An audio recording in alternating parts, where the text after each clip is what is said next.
right, so I promised we'd do something a little bit different today, and here we are. This is a very different look for us. As your pastoral staff, we wanted to field the questions that have been coming in over the last couple weeks. We started at the end of January talking about our desire to answer real live, real important questions that you have about relationships. And so we got a bunch of those, and we put a couple of them together, but we've got a bunch of questions we're going to answer for you today that you've submitted to us. We didn't know what these were going to be ahead of time, and as a matter of fact, we're not really quite sure what we're going to say. How's that? We didn't rehearse this. We didn't sit down and say, okay, so you take that and I'll take this. And I mean, we've got some ideas about what we're going to do, don't get me wrong, but we decided that we were just going to go at this and full bore, full tilt, all out. And here's how comfortable I can tell you that I am with this.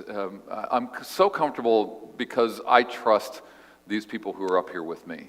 I trust their relationships. I trust their relationship with God and their relationship with each other. And I know you are going to hear good, solid things that are biblically based and spiritually driven. And I trust that. And I also trust their relationships with each other. And I value that. I've watched them in their relationships with each other. And I trust that you're going to get some great information today about how we live out our married lives, how we live out our relationship lives.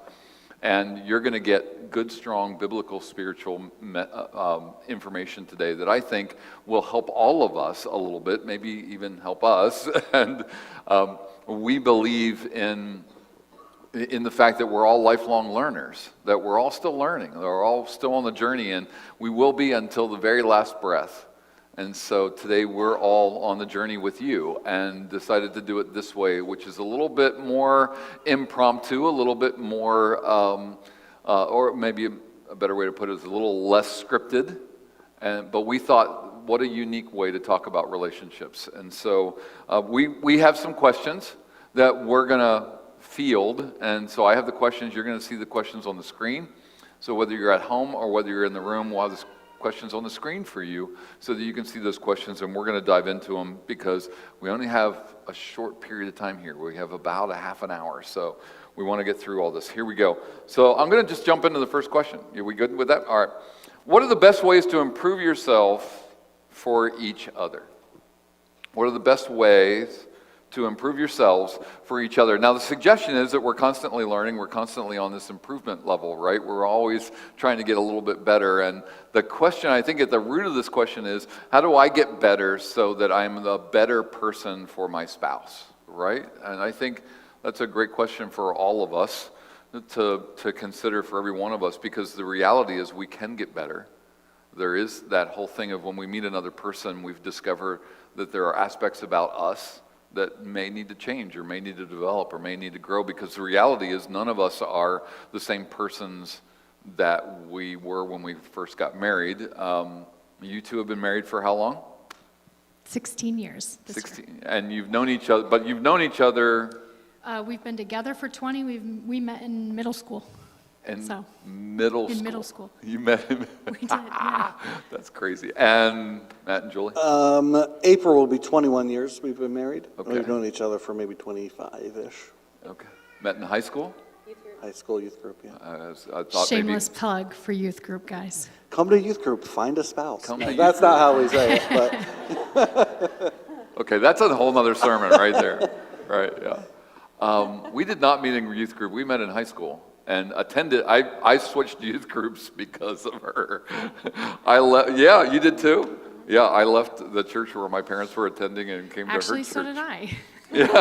Come think of it, I changed churches too. So, which is the reason all of us believe, when that kid shows up simply because there's a person of the opposite sex there that they're interested in, pay attention. Pay attention to that kid. There's something going on there, right? So this June will be married 40 years. And have known each other for 43 years. So, as a matter of fact, February 43 years ago Show off. is when I first, was when I first laid eyes on her, and I was done at that point. All right, so improvement. I think it is that whole thing. I think one of the things that I've learned is that I want to grow in order to be the better person for her, that she needs me to be. And in different seasons of life, that has looked different. When we first got married, I was the guy who hung all my clothes on the bedpost. Yeah, that doesn't work so well when the other person says that's not my value. And you're not going to value that anymore either. And so, there were some learning curves there, things that I needed to get better at. And so, I think it was, for me, it was about how do I get better so that she knows how much I love her. I think that was important. And if I wasn't willing to work on myself, it meant that I wasn't valuing this relationship as much as I should. And so, if there was something I needed to work on so that she would know how important she was to me, I think that was my motivator. It certainly wasn't my job to change him. No. But certainly when those of us who knew us in high school thought we were an odd couple and basically didn't think it would last. Oh, they did not. But I'm a very prayerful woman, and I could see the potential. And so when we have the same goals, That came out wrong. Okay, it's absolutely not. right. That It just came probably- out that's wrong. exactly what you mean. But it's exactly what she meant. You're right, Matt. Women have the ability to do that. Let's be honest. Women can see potential in men. Men see beauty. Women see potential. And now that might just be gender rolling way too far, and maybe it's just generalized. But I think a young woman looks at a young man and says, "Oh my gosh, he could be a great father, a great provider." I think a young man looks at a woman and says, "Oh, she's just gorgeous," right? It's just kind of who we are, and it's kind of who we're wired to be, maybe a little bit, but. each day Yeah. is a new chance, though. Yeah. I mean, we said we've been married almost 40 years, but I don't take that for granted. Every day that I wake up is a new opportunity to learn how to love better. And we'll do that until we take our last breath together. So there's still things I can improve on. I know that. And so I'm still working on myself to be better at showing him love in the way that he needs to receive it. Yeah, I think one of the important things on this is we have to give each other the space and the time then to improve or to change, right? We don't know what we don't know, so we might not know that what we're doing isn't the best thing to be doing. Right. We need to give our spouses space to figure that out and then, adjust or modify or change their behavior. Too often, we want them to change something that they've been doing for 20 years or whatever overnight. Well, that's not a realistic expectation. So we need to give the space and the grace to make those changes. Yeah, as because well. some of that's deeply embedded from family of origin, Yeah, right? yep. And so it's going to take a little bit to change, right? If your mom always picked up after you and your wife says, "I'm not your mom," there you go, right? It's as simple as that. Mary, you said something earlier at our earlier service that I think is really important to add to this, and that's sometimes you need to seek. Yeah, it's one thing to always be looking at the other person and how can I love them better and how can I do something and be sort of focused on the other person. But at the same time, you're bringing yourself into this marriage as well, and so it takes a bit of self-reflection and a bit of self-monitoring.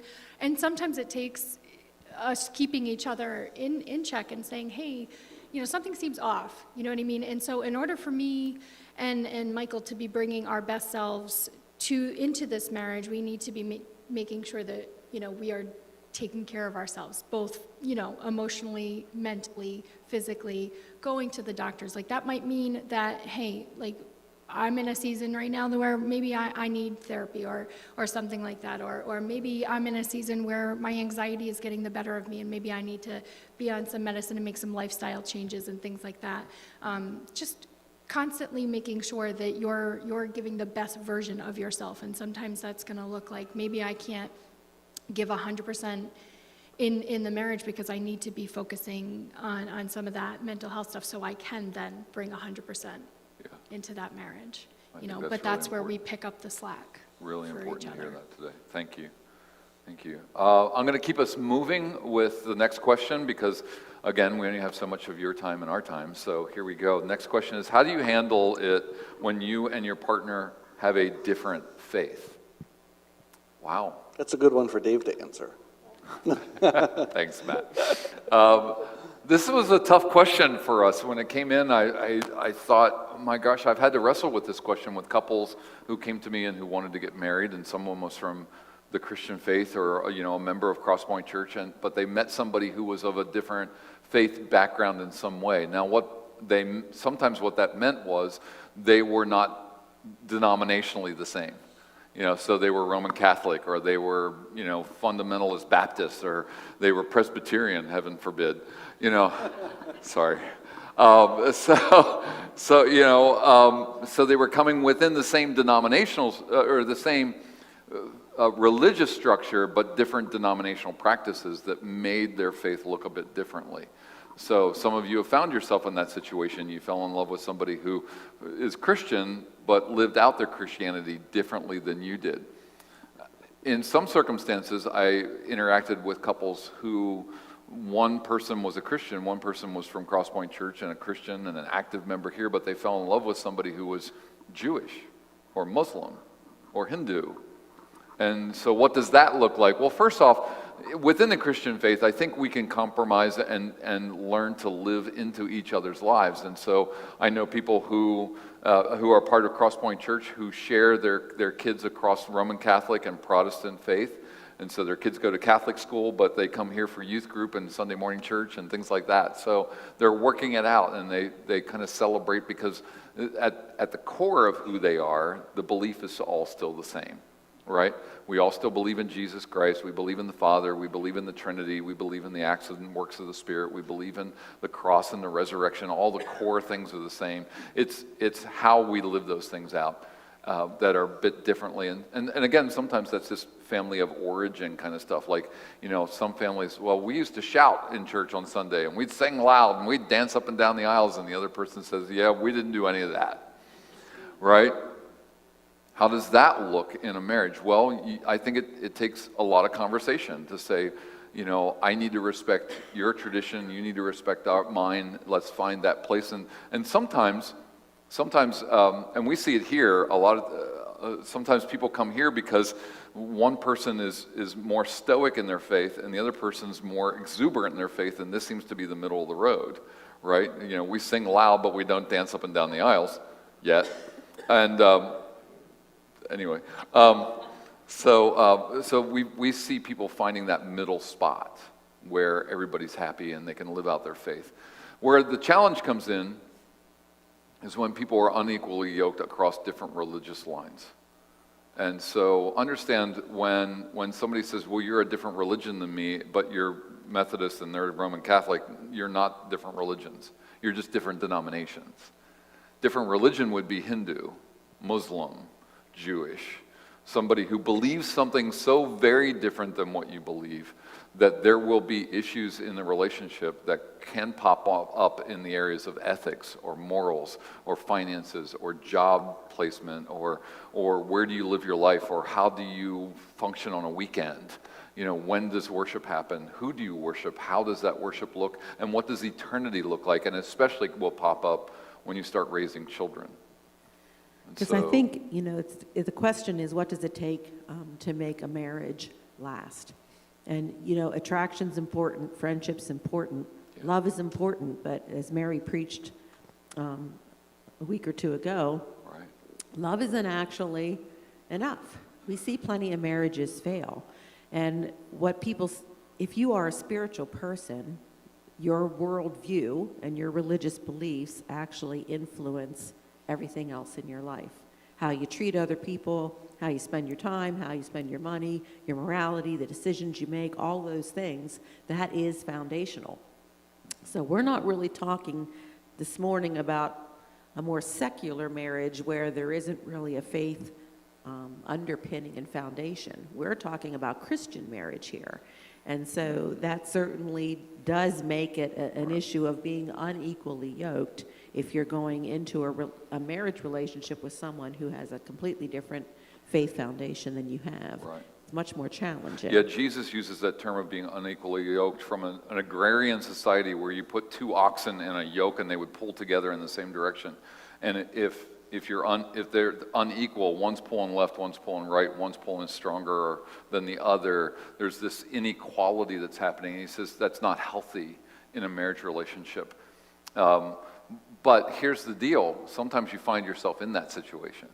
Sometimes it happens and you got married and nobody ever told you, well, this is going to be challenging, or nobody ever said that this will be this is going to affect your lives down the road, or maybe you became a Christian later in life. And so here's what we would say to you. Be the best Christian you can possibly be.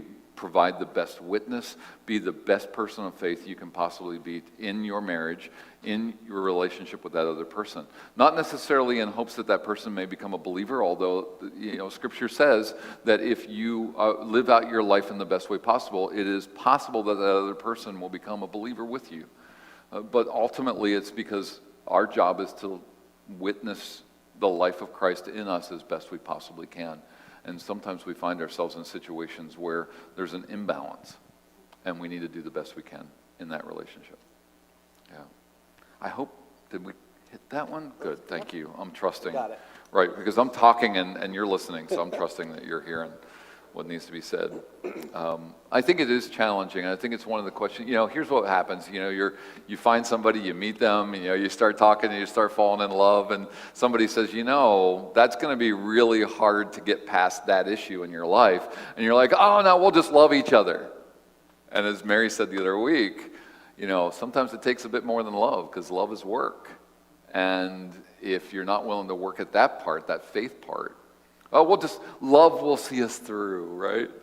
That's when all of us hit the brakes on marriage counseling. When somebody says that kind of stuff, we all go like, oh, wait a minute, okay, we need to talk about that one. Red flag. Yeah, because there are days when, so it is that, I have in my time of being a pastor, have had to say to couples, this is going to be hard. And I'm not sure that I can stand up before God between the two of you and be the one who officiates your wedding, because I think this is going to be too hard for you to get past this issue of separate faiths that will tear your family apart eventually, especially as you both develop and grow in those faiths and become more secure and more purposeful about living them out. And so I've had to say that to couples, and it's a hard thing to say. And those couples have had to really think, is this the right thing for me to do? And so it's challenging, and I appreciate that question coming in for us. All right, next question. Let's move on. All right, here we go. Next question. What do you do if your parents or family members treat your spouse poorly?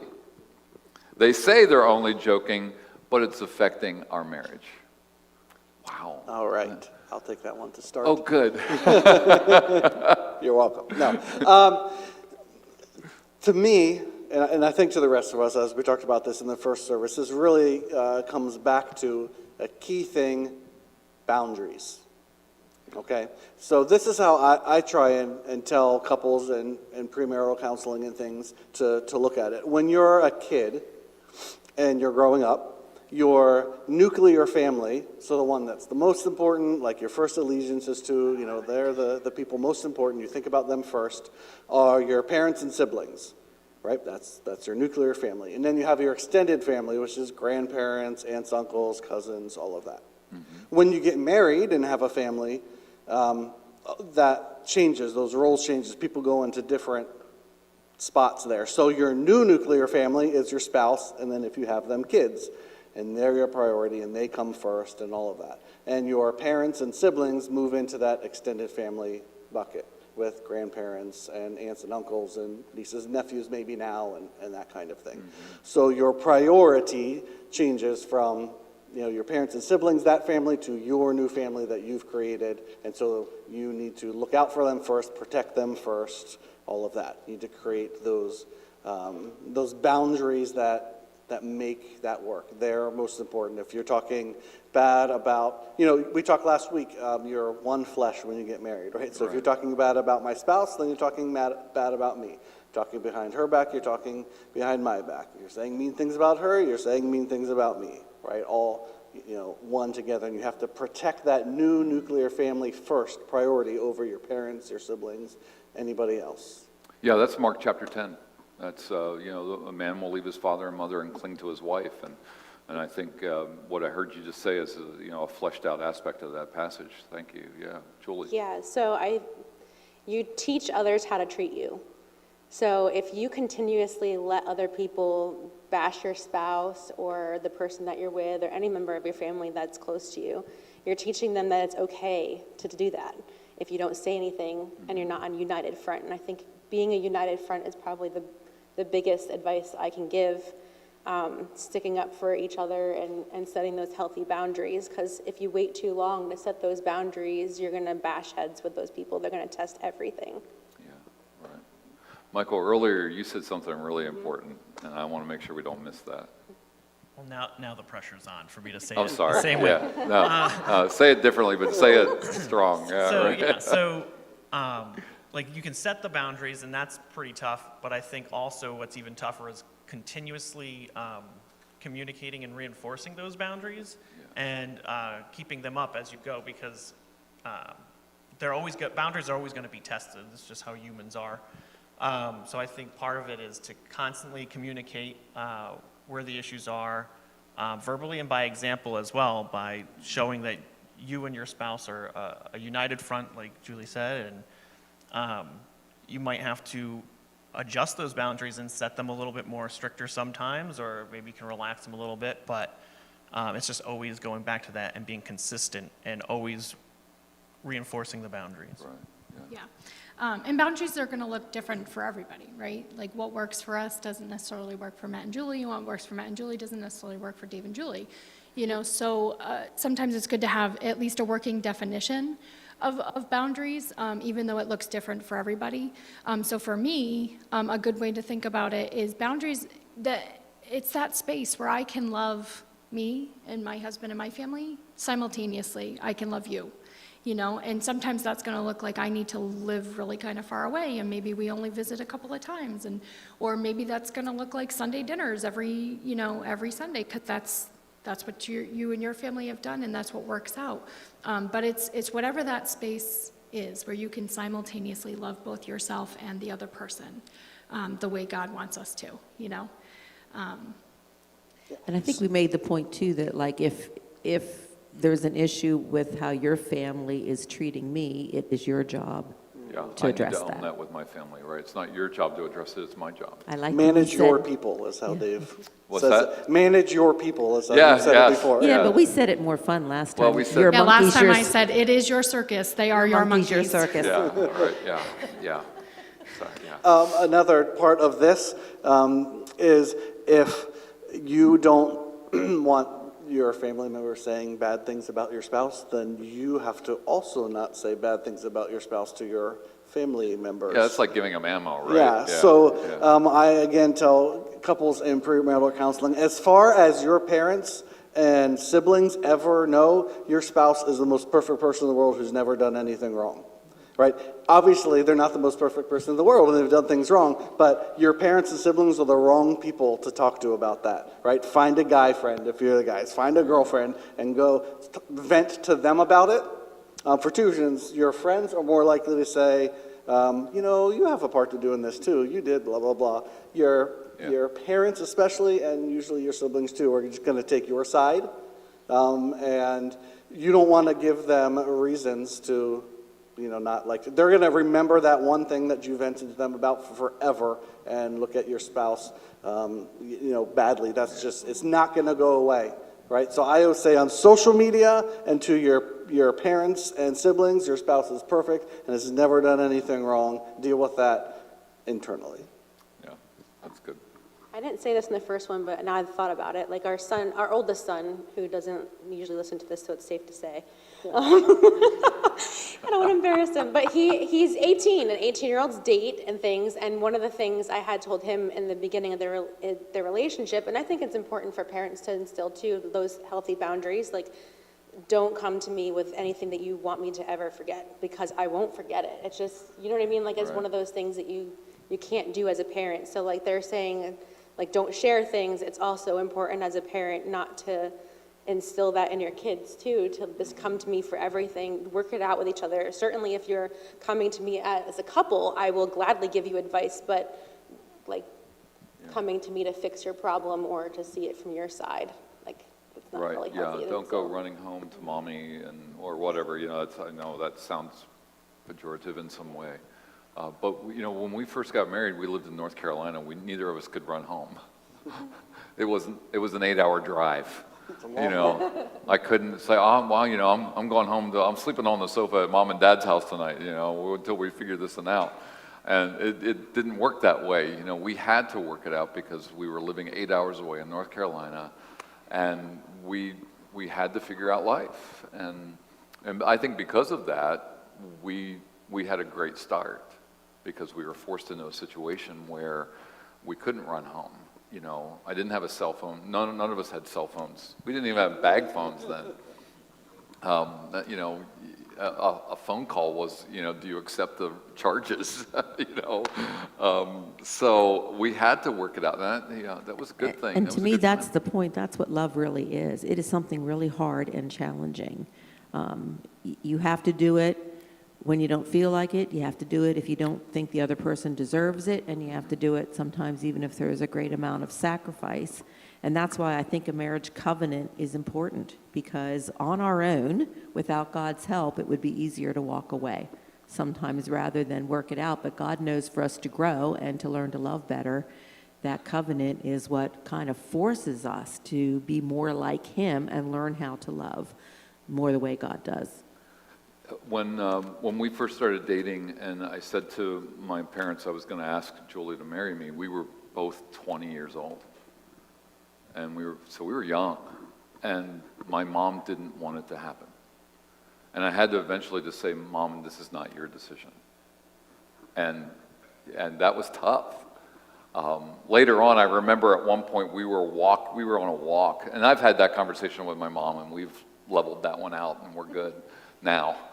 There was a time, it was challenging. My mom was like, I don't think you should do this. And here we are 40 years later, right?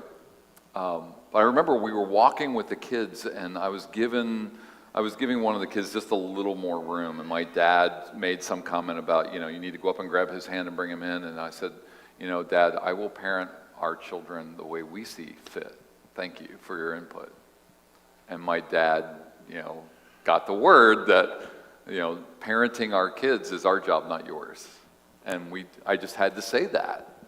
And so sometimes it's hard. Those are hard words to say, right? And, but they have to be said. I think we have to create those boundaries, and we have to create those lines. Like, we will make our decision because the two have become one, and I depend on this relationship as my most valuable and most important and vital relationship in my life.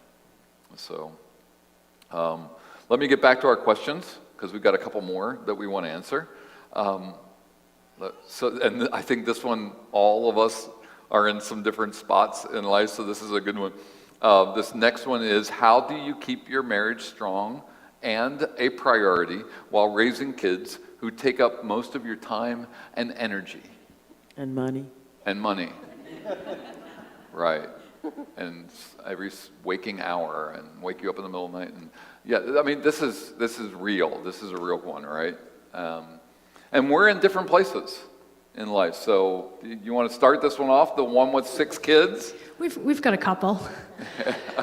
So for those of you who don't know, we have 6 children. I was saying at the first service, essentially, and I don't know if maybe this was because I worked in the hospital or what, but in the Cody house, we kind of run it like triage. Okay, so like the most pressing needs get attention first, safety concerns, things like that. And then we sort of go down the hierarchy. Food, clothing, shelter, making sure all of those things, and then but we had mentioned earlier, that it goes God, our spouse, our kids. And so that can be really difficult, especially when, we were joking earlier, we don't play man to man, we don't play zone, we play double coverage in my house. So sometimes that looks like I don't always get to see Michael right away and say, hey, how was your day? Like, hey, do you need anything? Because there are other bigger issues at the time. But we know that marriage takes work, and so probably the biggest difference make in our marriage is that intentionality then. I may not be able to ask him right away how his day was or check in with him, but I make sure that I am very intentional then in finding time, setting aside time, whether it be when, our younger kids, we call them, the bigs and the littles. So when the littles are in bed, then we have that time together to check in with each other. We make sure that we're intentional with dating each other, right? So the last time we went on a date outside of the house was August, was our anniversary. It's almost March, so that gives you an idea of how busy our house is. That said, that doesn't mean that we're not intentional about date night in then. We'll order in when the kids go to bed. Now, does that mean we get to eat, not until 8:30, 9 o'clock at night sometimes? Yeah, but that's what we do so that we can have that time together, just he and I. So it's that intentionality. Yep. Anything to add? Nope. This is why our marriage works. Yes, so being intentional, I have to agree with Mary about that. I think it depends on what stage of life you're in. Like when your kids are littles, we had said before, like they may have gone to bed at 7:30, 8 o'clock, and then that was our time. Make a snack, watch a movie, catch up with each other. Right. Now that our kids are teenagers, we just ditch them all the time. You're home, you can make your own food, and Dad and I are gonna go get some pie and coffee and talk it out. Because at the end of the day, when your kids are gone, you have each other and that's all you have. You have to be able to have a conversation with them across the table. I mean, I'm sure, if we're gonna be honest, there's been times where all of us have probably been at Applebee's or somewhere else with our spouse, and like, what do we talk about? The kids aren't here. And I think that's a thing where you need to start rekindling your relationship. It should be like a red flag to you. Brutally honest, like now that our kids are also older, like there's more time that I'm at the hospital more than I am at home. And when I come home, it's like a text message or something, hey, I'm coming home, or let's go get pie, or some people know in our new house, people there had a plaque on our door to our bathroom, save water, shower with a friend. I kept it. A lot of our talks happen when we're in the bathroom or in each other's company or whatever, like little small things you have to just make an attempt.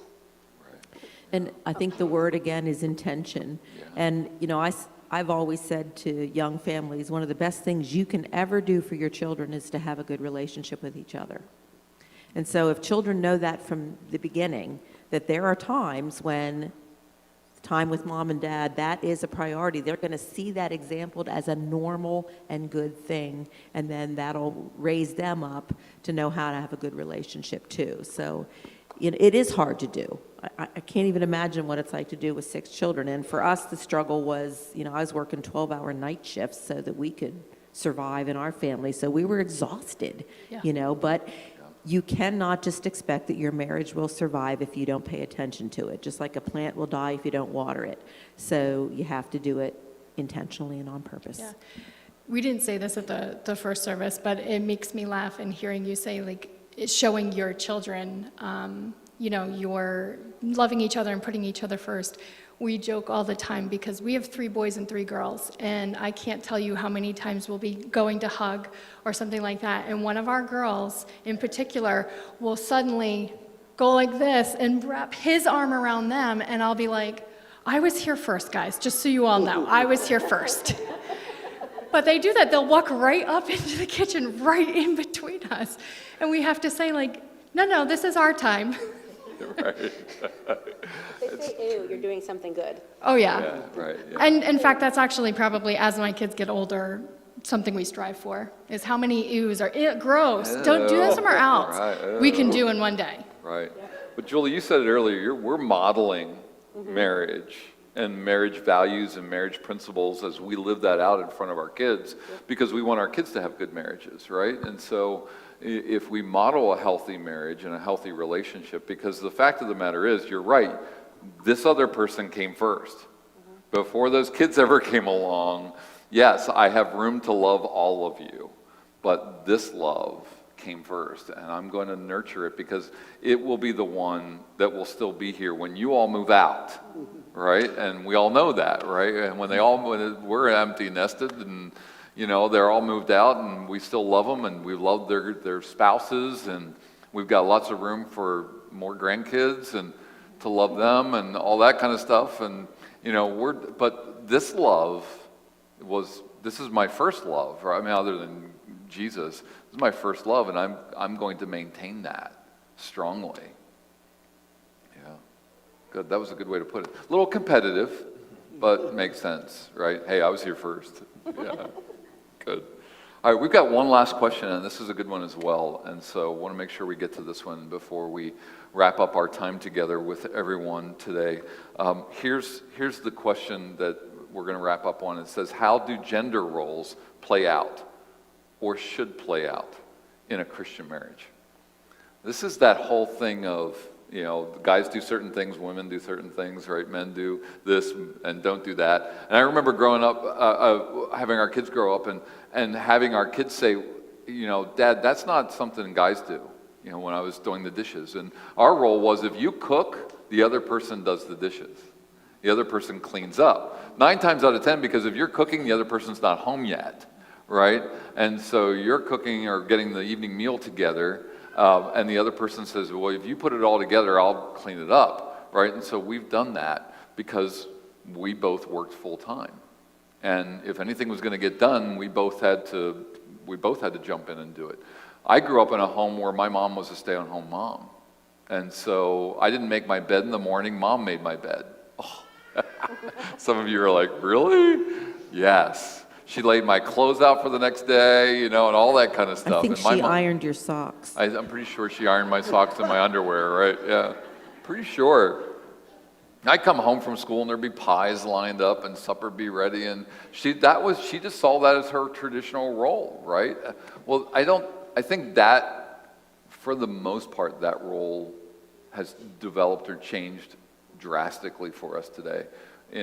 I don't know too many families who can't do a single income. They have to do dual incomes. And so it is that whole necessity of how we do life together and what do gender roles play in there. And so for me, I needed to be able to say, if I lost her tomorrow, I need to know how to do everything. And that means everything in the household. I was fortunate. I was raised, I spent 4 years in the military, so I know how to clean toilets better than her, which is a really good thing, right? But when Julie was growing up, her dad did all the finances. Well, so she thought that was a gender role thing, and I tried to do our finances for the first year of our marriage, and for 39 more years, I have not done our finances. Because I'm just not good at them, and she is. And so it's that whole thing of, I think we all agree here, work your strengths. It's not about working your gender, it's about working what you're strong at. And she's strong at numbers and finances, and I'm not, and so guess who does the finances? And so work, you've been brought together with another person to work your strengths. Do you see that in your relationships? Yes. So you mean alongside of that skill set, knowing your skills and what you're good and not good, there's also things that I don't like doing that he just knows that I don't like doing. I'll take the trash as far as the garage door. You're going to put it in the trash can. If I see one maggot, I'm going to hurl. So just things like that. But I don't know, if in our house, if things need done, if you see it, you just do it. Yeah. There's no gender role. If I'm coming home late, he has dinner out. And then I'm usually generally too tired to do the dishes, so he just does them. But no one gripes about it. But we didn't start that way either. When we're in the beginning of our marriage, I think you said, you have your ideals of who does what based on what you grow up watching. So it took a long time and communication and a couple of children for us to get on track of what we needed to do. But yeah, for the most part now, it's just if you see something, you do it. You definitely, when you can, work your strengths, but you also have to be willing to work your weaknesses too, right? If you're a really terrible cook and you hate doing it, but your spouse is great, but they're not getting off work till 8 p.m., either nobody's eating or you got to figure out how to cook. Yeah, everybody's got Right. one good meal on them, They've right? got one, Yeah. like everybody's got one good sermon, Dave says. Everybody's got one good meal. It could be pancakes, it might be spaghetti out of the box, whatever. Yeah, I think the important thing is work your strengths as you can, but you have to be willing to work your weaknesses when it needs done and the other person's not there to do it. All right, well, it still needs done. So you have to be able to at least know how to work your weaknesses when needed as well. Yeah, I think you have to be flexible too, depending on the situation. So, like, for example, I mostly work from home right now with my job. So I'll take care of stuff during the day, typical house maintenance stuff in between work tasks, so that she doesn't have to worry about that when she gets home. And it's like, whatever's there, just do it. You know, there's no real, I only do the car stuff or things like that. In fact, you love mowing the lawn. I do. It's therapeutic, making those lines. I'm just saying. Yeah, but no, I think we have found ourselves in different seasons of life too. Like I would say within our marriage, it has evolved. I mean, you know, when we first got married, you poured a mean bowl of cereal as your one meal, mean bowl of cereal. But then I started working nights and things like that, and over time we've started cooking together. So he's learned how to cook, and so now when I was working nights and I was getting ready at 5 to go in for 7 p.m., he would be cooking, you know, and I was doing 3 12s in a row, so he was doing that 3 days in a row. And there pretty much isn't anything, I don't think, that he can't cook now. And it's good, it's edible. We're all still here, guys, it's fine. You haven't killed them yet, Mike. Good job. But I, I'm not But sure how to take that, Mike. I also That's, think, though, all that right, there's yeah. like that generational piece to this gender role thing, you know what I mean? Yeah, And I think yeah. that we serve a congregation, you know, that we serve a lot of different generations. So for some, you know, they are of that generation where maybe one person got to stay home and they could do a single income family, and that's great, and that works for you. You know, so sometimes, again, what works for us doesn't necessarily mean it's going to work for you. You will find that balance. But it's all about communicating those needs, communicating to each other, things like that. And I think we focused a lot on what we do, but I think there is a little bit of a gender thing too about how we feel. And so, like, I do feel as a man that it's important that he knows that I have respect for him. And I feel as a woman that I want to know that I'm going to be protected and cherished and loved. So there are still some gender role things that are feeling based too that I think are important and healthy in a relationship. I think it along with that, it goes beyond like chores and stuff too. It can be just modeling for your children that the gender roles don't really matter as much. Like, my girls will come to me and want to do their nails, so we'll sit there and we'll do our nails, and they look awful, but it's fine. And Do then, they do your nails? yes, There yes. you go. They are much better at it than I am. Well, Andy one day did it just horrible, and then I noticed hers were perfect, and I was like, "You did this on purpose?" She's like, "Yeah." And so she colored like my whole up to my knuckle. But I think also, like Mary was told a while back by a friend that to let me win at things, and I think there's things that you admire, like you had said, like he wants to feel respected in things, and there are things too that I admire about you and that I fell in love with that weren't necessarily fitting the perfect gender role norm. That we like to see, like I like to see that. I like to see you be your best. And like one example was this basketball game that we had for this marriage race at a previous church. And we each had to take foul shots, and then the last one for the bonus points was a three-pointer. You only had one chance. So the guy handed me the ball and said, "Here you go." And I was like, "No," and I handed it to her, and he goes, "Oh, are you sure?" And I said, "Yep." And I just walked away, and she kind of just looked at him, dribbled twice, and like shot Sunk it. I was did. like- And it felt good. It was like the Michael Jordan eyes closed foul shot, is what it was. I love that. That is good. Yeah, I think it's just very important in the gender roles thing, or, you know, how the house works, just to be flexible. And like Mike said, it'll change depending on the season. Like there was a time when our kids were all little, like maybe 6, 3, and 2 or something, where I worked a first shift and Julie worked a second shift. So we just traded kids in the parking lot Monday to Friday, right? So she had to do all the morning little kid stuff, none of them are in school yet, and I had to do all the evening and bedtime stuff. And, for that season, everybody had to be able to do everything in order for it to work. Now we have teenagers, like she said, they put us to bed. That's a different thing, but there are still other things that need to be done, and you just do what needs done because it needs done. And I think sometimes we can communicate that in like a family meeting kind of thing. Yes. Like, we're in a season right now, and here's how this is going to happen. And so you're going to see mommy and daddy do these things, and it's going to be okay, because no matter what happens, we love you and we're going to take care of you. I remember it's been since 2006, the previous senior pastor here, when he passed away, I remember, that load kind of got on my shoulders. And I remember sitting down with my family and saying, okay, for a season, you're not going to see much of me. I'm going to need to go to the wall for a while. And that's going to be really important. And they all went, okay, how can we support you?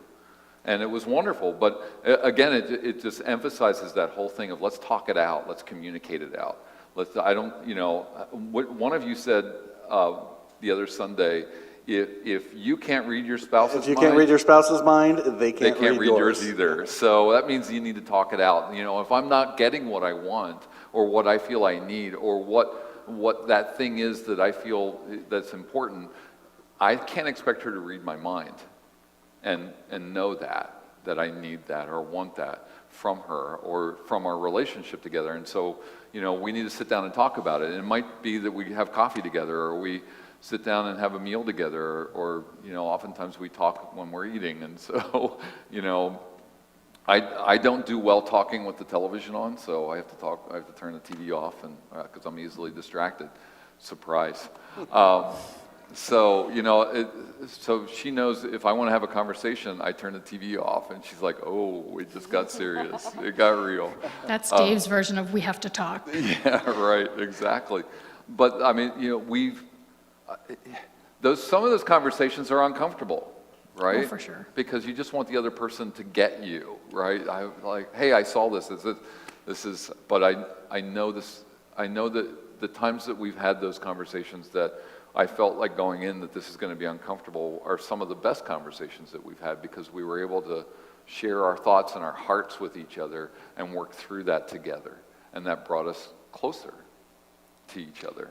Yeah, it's like uncommunicated expectations become unmet expectations, and unmet expectations become resentments, right?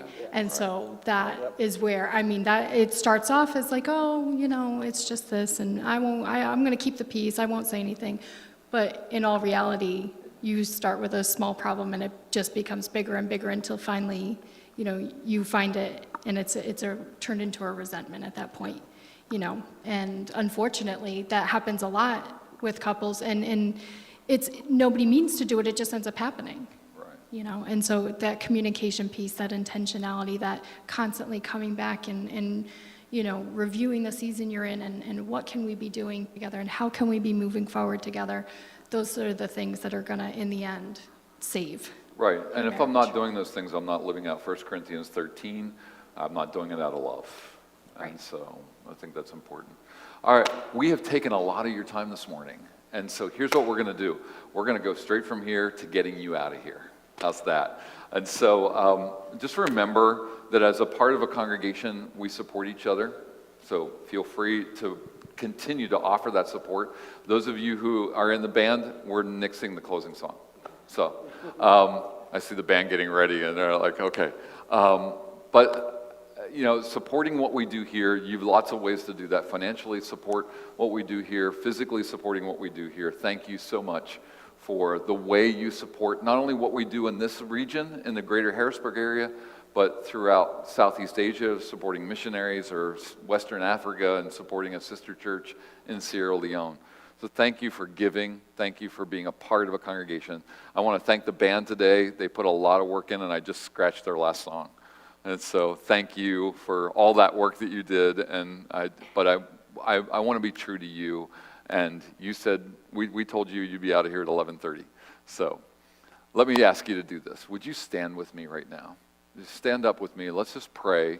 I want to pray for our relationships. I want to pray for what you've heard today. I want to pray for some of you. You heard something that may change the way you address some situations or some changes that you feel you want to make in your life, that you want God to start doing something unique in your life and in your marriage. And so let's pray about that. Heavenly Father, today you have blessed us with your words. And you used us to do that, Lord, and I am privileged and honored to be in that place. And it doesn't pass my observation that, Lord, you were willing to use failed and faltering and humble people to do your work today. Thank you for that. For all of us who have heard from one another, thank you, Lord, for the words and wisdom that you gave us today from your holy word and from your guidance and direction by your Spirit. Now, Lord, help us to go and live those words out. In the places where we were challenged, Lord, give us direction, give us guidance, give us courage. And in all of our relationships, Lord, help us to be more like you, to live out your ways and your will and your love, your grace and your mercy, your kindness to one another in all we do. In Jesus' name we pray. And all of God's people said, God bless you and keep you in the name of the Father, Son, and Holy Spirit. See you soon.